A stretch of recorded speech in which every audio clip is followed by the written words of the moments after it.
I got fired last month for something I never said. My boss showed me a voice message, my voice, promising kickbacks to a client I've never spoken to.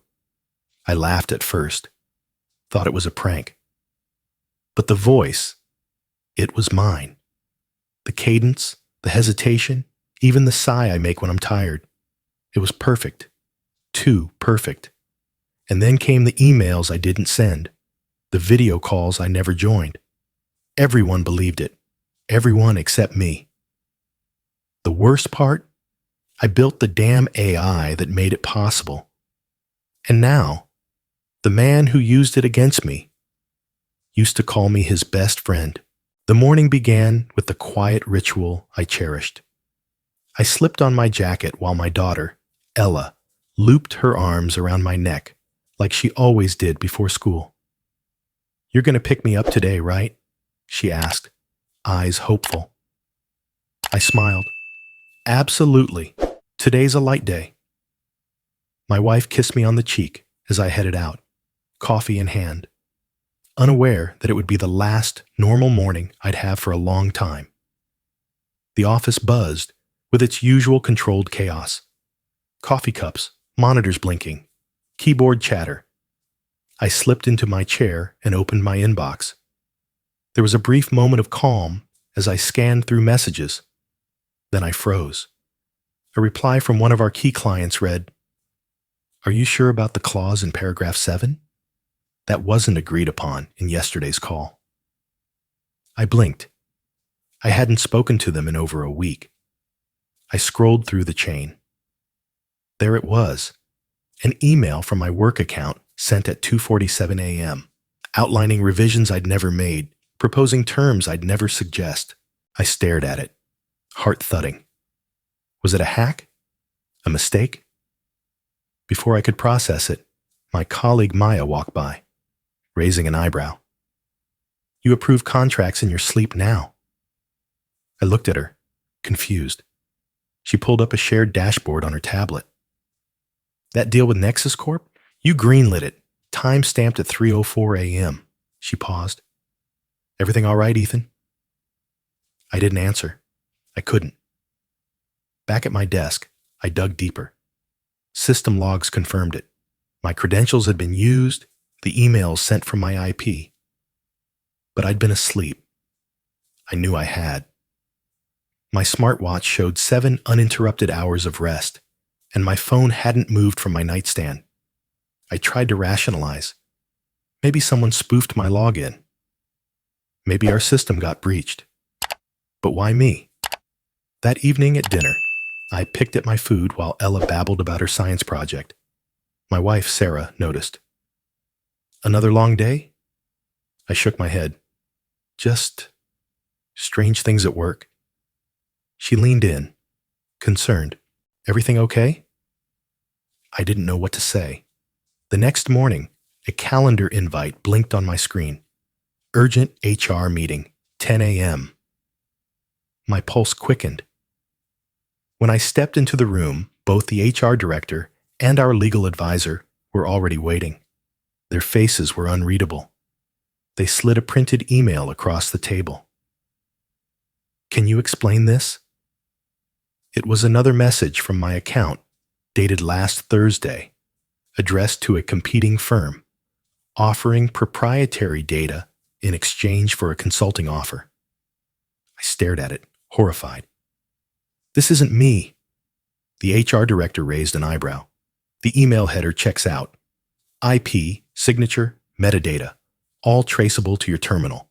There's also a call recording." She tapped her tablet. My voice played, calm and precise, discussing numbers, deliverables, timelines. But I had never said those words. I felt my throat tighten.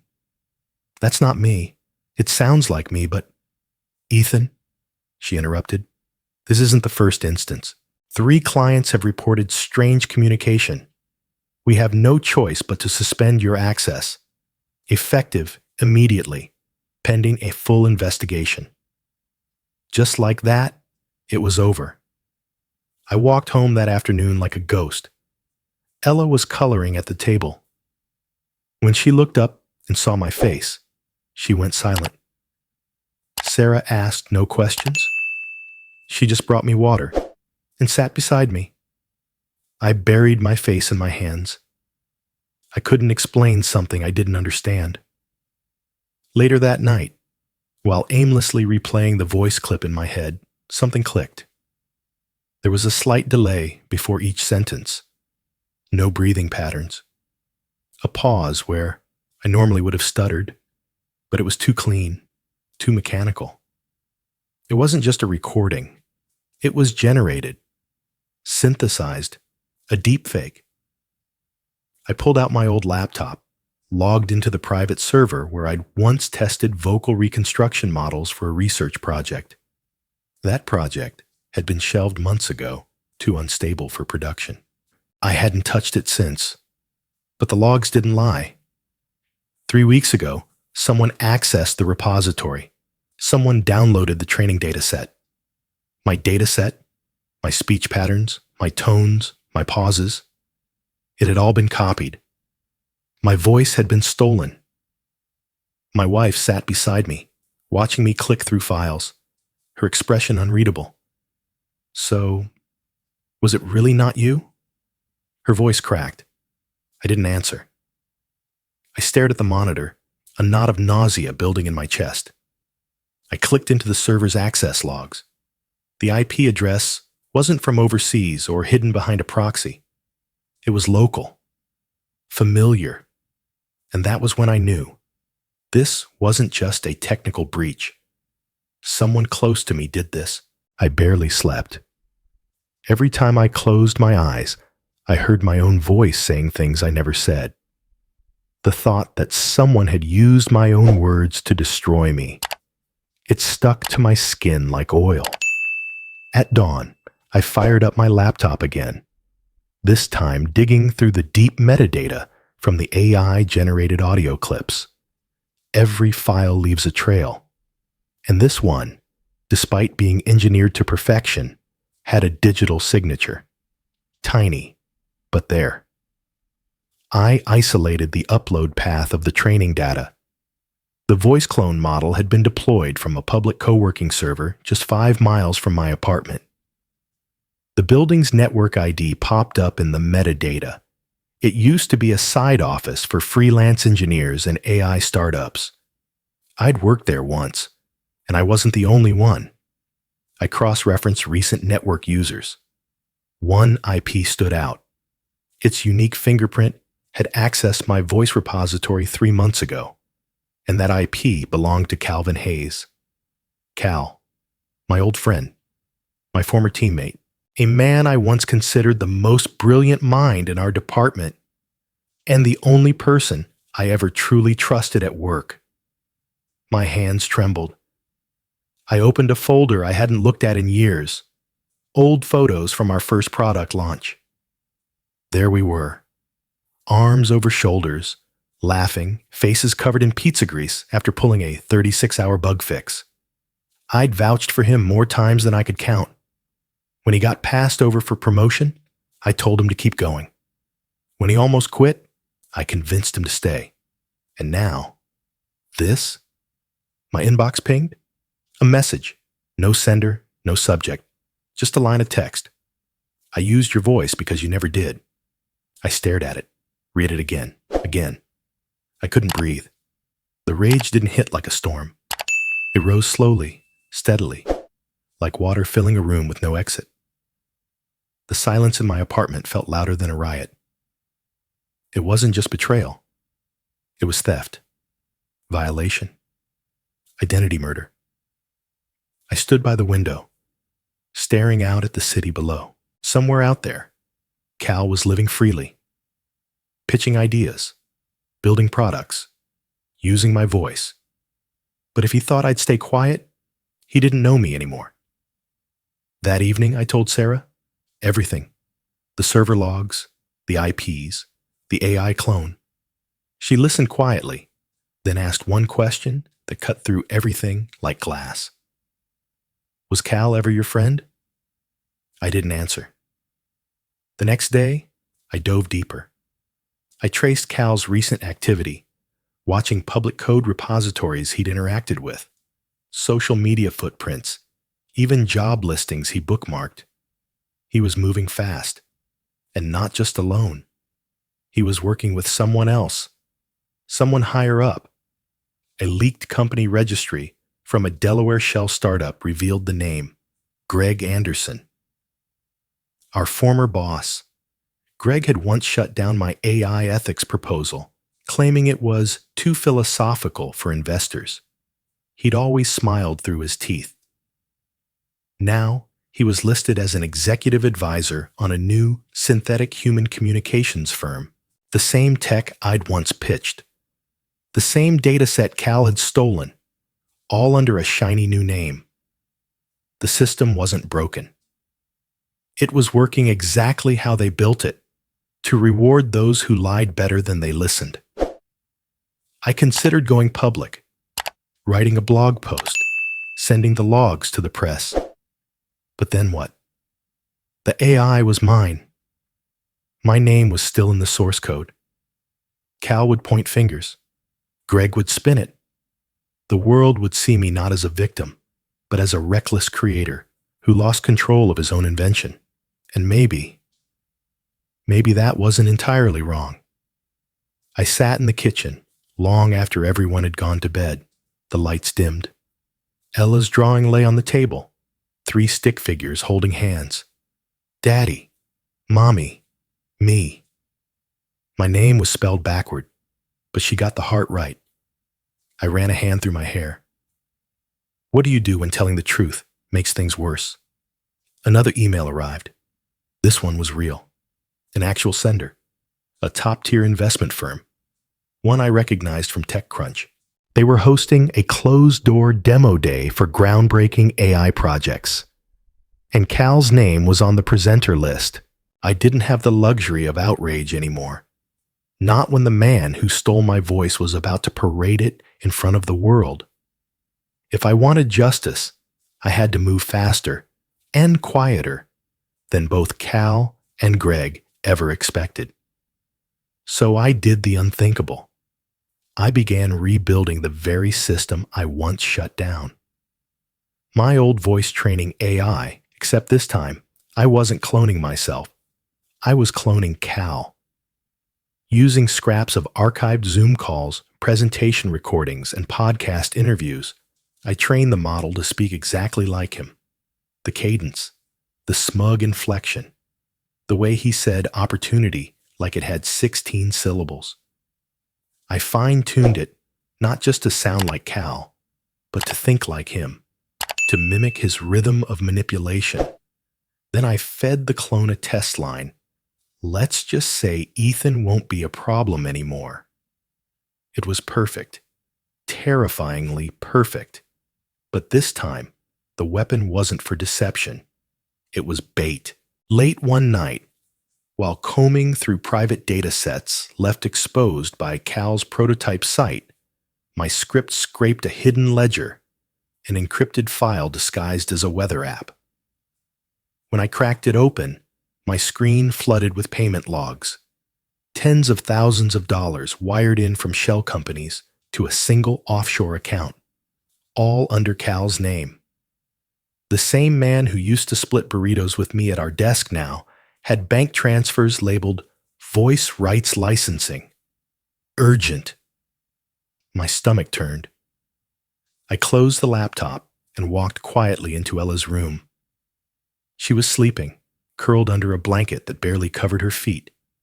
Her hand clutched a stuffed fox, my gift from when she turned 3. I stood there longer than I should have, guilt twisting in my chest. If I used Cal's voice clone like he used mine, even for the right reasons, was I any different? I sat in the living room until the sun cracked the blinds, weighing my choices. Destroying someone with truth is still destruction, but letting him walk away, unchallenged, unpunished, would haunt me forever. The next evening, I fed the AI clone into a private call platform, mimicking an investor conference invite. I crafted a fake message to Cal, posing as a venture fund interested in scalable audio deception tools. It worked. He accepted the invite for a closed-room strategy session. What he didn't know was that I'd be listening and recording. The AI clone, posing as the fund's representative, pressed Cal gently. Just so we're aligned, all voice synthesis samples are original and authorized. Cal chuckled, confident as ever. Let's just say some people don't know how valuable they are until you show them. He laughed again. It's not theft if the product doesn't have a barcode yet.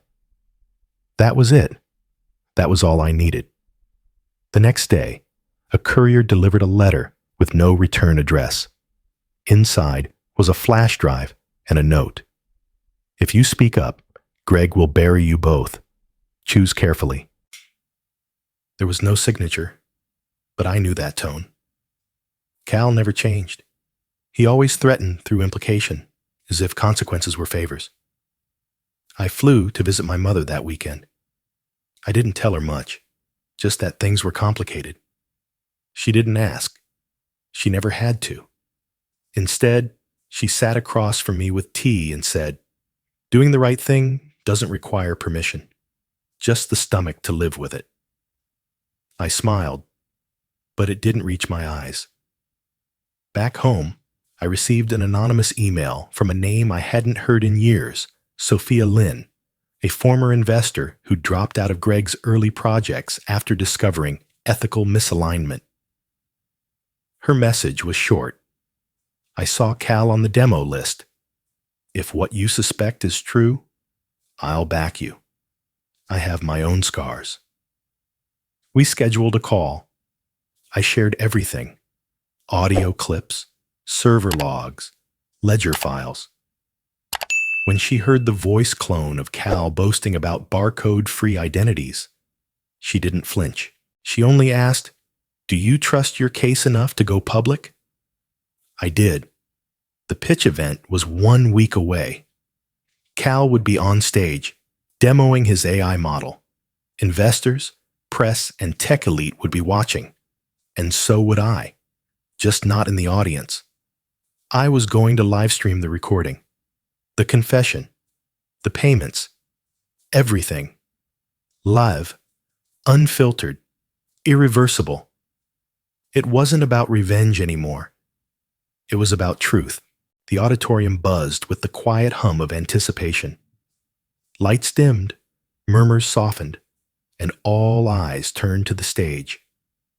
Cal stepped up, beaming in his black turtleneck like every other disruptor in tech. His name glowed behind him in digital gold. Calvin Hayes, CEO, Voxinix. He held the mic like he was born for it. "Today," he began, "we redefine identity." I was in a coffee shop across the street. Laptop open, phone hotspot running. Second monitor showing the live stream from the event. The screen split. Cal's stage on the left, my control panel on the right. My cursor hovered over the button labeled "Go Live." Cal went on, walking the stage with rhythm, confidence, the charm of a man who believed he was untouchable. Synthetic voices used to be creepy. Today, they are empowering, personalized, scalable, and, most importantly, consensual.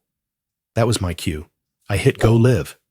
The live stream on his end glitched for just a second, just enough to flicker before it was overridden.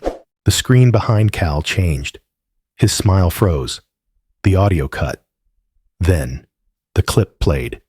His voice. Cal's own voice, but not live. A recording. Let's just say some people don't know how valuable they are until you show them. Silence. Murmurs.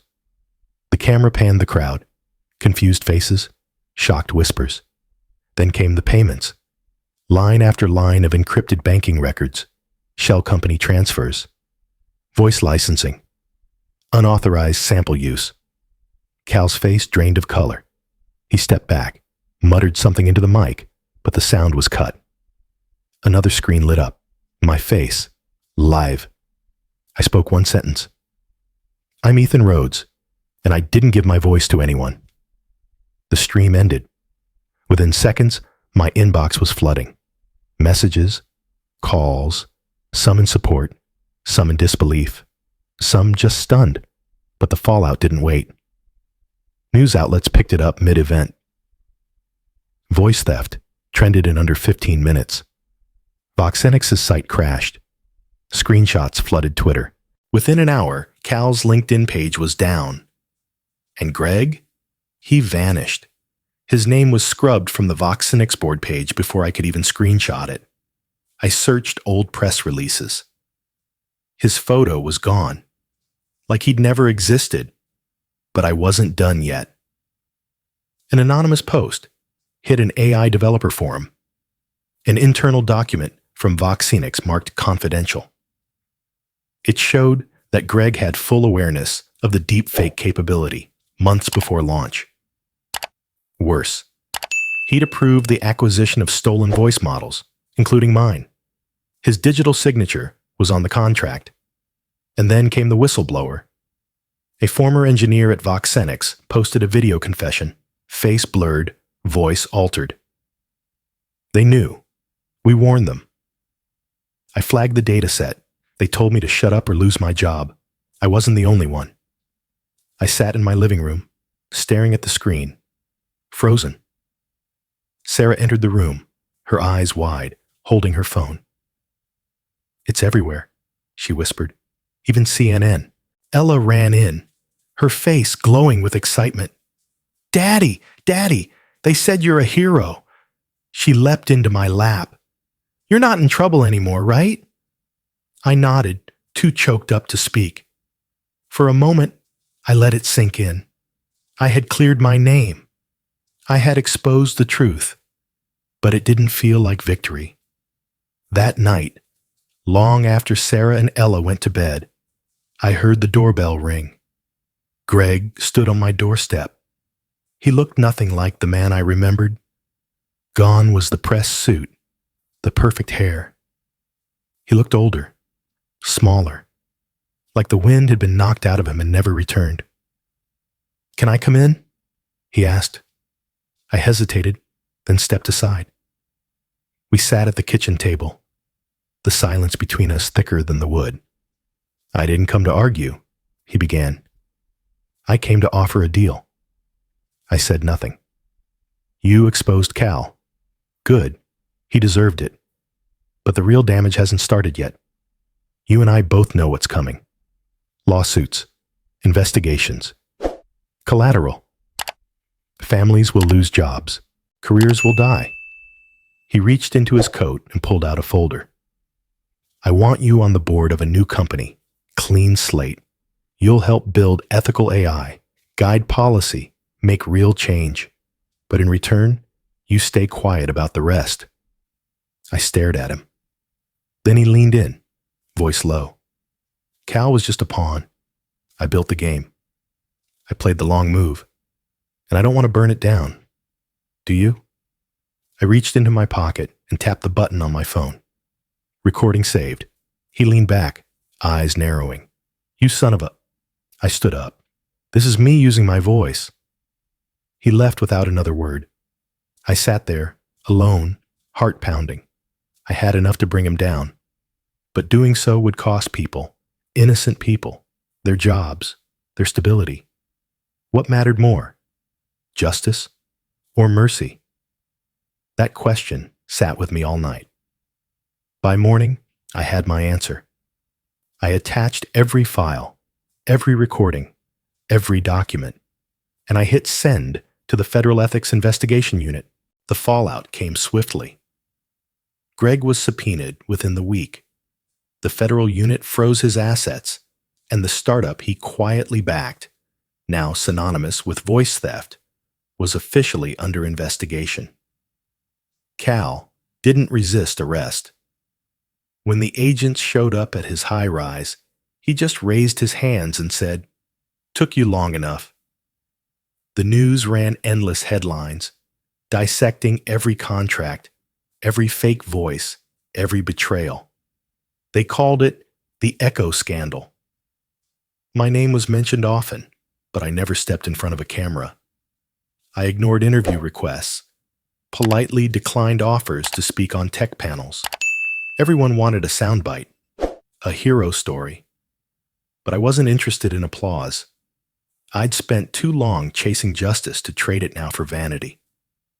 Sarah found me in the garage one night, quietly organizing old server drives into labeled boxes. She leaned against the wall, arms crossed, and studied me. "You don't look like someone who won," she said. I shrugged. "I'm not trying to win anymore." She walked closer. "Then what are you doing?" "Learning how to be okay again." There was a long pause. Then she smiled softly and kissed my forehead. "Okay, looks good on you." Days passed. My inbox calmed. My nights grew quieter. Until one message stopped me cold. It was from a name I didn't recognize, a junior engineer from a startup in Boston. The message read, "I was training a voice model off a podcast host without her knowing, just for practice. But after watching what happened to you, I deleted the whole project. Thank you." I stared at the screen, that one line echoing louder than any headline. I didn't need a stage or a title. I had changed something without ever needing to be seen. A week later, an envelope arrived, handwritten, not digital. Inside was an invitation from the Massachusetts Institute of Technology, inviting me to keynote their annual AI ethics symposium. Not a panel, not a fireside chat. The opening speaker. The program description read, "For his unwavering pursuit of truth without spectacle." I didn't reply right away. I waited. I walked Ella to the park one Saturday morning. She ran ahead, arms stretched wide, hair bouncing in the sun. She stopped at a fountain and turned back to me, grinning. "Hey, Daddy." "Yeah?" "You're the best person in the whole world." I laughed. "You sure about that?" "Yep, even better than Spider-Man." A kid nearby asked her why, and she answered proudly, "Because my dad makes bad people stop pretending." I didn't know what to say. That evening, I emailed MIT my answer. One word: yes. 2 weeks later, I stood at the front of a packed auditorium. The air buzzed with nervous students, skeptical investors, wary developers. I began not with code, or stats, or news articles, but with my story. Not the viral one, the quiet one. What it felt like to hear your voice betray you. What it meant to lose everything without doing anything wrong. And how we, as creators, owe more to the world than innovation. We owe it responsibility. I saw heads nod. Some lowered in shame. Others stared, eyes burning with questions. During the Q&A, one student stood up, early 20s, sharp voice. "Do you think voice cloning is inherently unethical?" I paused. "No, I think it's like a scalpel. It can save or it can scar. Depends who's holding it." He sat down. Another student raised her hand. "I'm working on a voice synthesis model to help ALS patients speak again. But I trained it on my grandfather's voicemail archive without telling him." Was that wrong? The room went silent. I stepped forward. Intent matters. But so does consent. I think your heart's in the right place. But your code should be too. She nodded, visibly shaken. After the event, she caught me in the hallway. "I'll redo it. The right way. Thank you." On the train home, I opened my laptop. Staring back at me was a blinking cursor in a blank folder labeled "The Mirror." Below it, I typed the words, "Only reflects truth." The world didn't slow down after the scandal. It sped up. AI tools multiplied, policies raced to catch up, and ethics became a buzzword no one could define. But in the chaos, something else took root: accountability. And I, unexpectedly, was asked to lead it. Within months, I was hired as a senior advisor to an international task force, building the first global framework for AI misuse detection. We weren't just theorizing.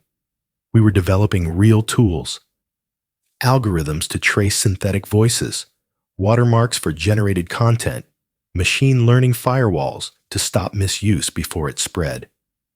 And people listened. One morning, I walked into a conference room filled with senators, technologists, and legal scholars. I was there not as a cautionary tale, but as an architect. They asked my opinion. They quoted my case. They requested my help drafting language for the first National AI Ethics Act. Sarah packed me lunch in a brown paper bag like I was heading to school again. When I laughed, she kissed me and said, "Don't forget, you're still the guy who couldn't fix the printer last week." Ella drew a smiley face on the bag. "For brain food," she wrote. Things were different now. Cal was in prison. Greg was indicted. But more importantly, the idea that AI needed guardrails wasn't radical anymore. It was essential. Then came the next storm. A new deepfake clip surfaced online. A politician appearing to say something career-ending. It went viral in minutes. But I knew within seconds it wasn't real. My system pinged it before it trended. We traced the manipulation back to a private domain, cloaked behind layers of encrypted proxy servers. When we cracked it, I recognized the handle. Serial meme and R3 set. I hadn't seen it in years.